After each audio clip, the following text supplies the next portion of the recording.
பாத்தூன் மறியவனை பசி என்னும் தீப்பிணி தீண்டல் அரிது என்பது இன்றைய நாளுக்கான குறள்.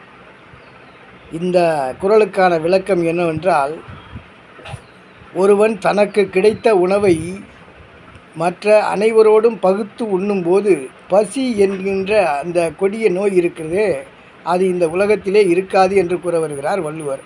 ஏனெனில் அவன் தனக்கு கிடைத்ததை அடுத்தவர்களோடு பகிர்ந்து உண்ணினான். அப்படி பகிர்ந்து உண்ணும்போது அந்த பசி என்கிற அந்த கொடிய நோய் இந்த உலகத்தை விட்டு ஒழிந்து ஓடிவிடும் என்று கூற வருகிறார் வள்ளுவர். எனவே நாம் இதன் மூலம் அறிந்து கொள்ளும் ஒரு விளக்கம் என்னவென்றால்,